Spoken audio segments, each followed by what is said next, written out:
ఒకవైపు రాష్ట్రాన్ని అభివృద్ధి చేస్తూనే మరొకవైపు సంక్షేమ కార్యక్రమాలను కొనసాగిస్తామని ఆంధ్రప్రదేశ్ ముఖ్యమంత్రి నారా చంద్రబాబు నాయుడు పేర్కొన్నారు.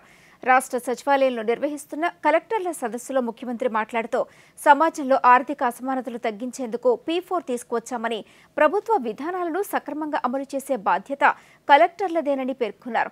రాష్ట్రంలో పేదరిక నిర్మూలన లక్ష్యంగా పెట్టుకున్నామని తెలిపారు. కేంద్ర ప్రభుత్వం నిర్దిష్టమైన విధానంతో వికసిత భారత్ 2047 రూపొందించగా రాష్ట్ర ప్రభుత్వం స్వర్ణాంధ్రప్రదేశ్ 2047 రూపొందించిందన్నారు. స్వాతంత్రం వచ్చి దగ్గర 75 సంవత్సరాలు అయిపోతుంది. 77 సంవత్సరాలు అవుతా ఉంది. ఇంకొక 22 సంవత్సరాల్లో 100 సంవత్సరాలు మనం పూర్తి చేసుకుంటున్నాం. ఒక నిర్దిష్టమైన ఆలోచనతో మనం ముందుకు పోతే ఏదైనా సాధిస్తామనేది నా ప్రగాఢమైన విశ్వాసం. ఈ ప్రభుత్వం వస్తానే ఒక నిర్దిష్టమైన విధానం government of India Viksit Bharat 2047 తయారు చేశారు.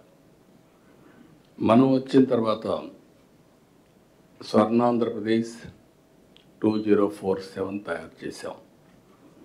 ఇది మనందరికి ఒక బైబిల్ కావాలి, ఒక భగవద్గీత కావాలి, ఒక ఖురాన్ కావాలి.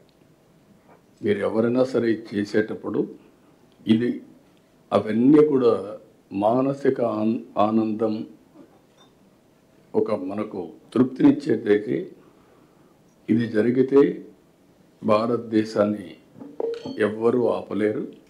ప్రపంచంలో నెంబర్ 1గా తయారవుతుంది. అందులో తెలుగు రాష్ట్రం మనం అగ్రస్థానంలో ఉండాలని నా ఆలోచన.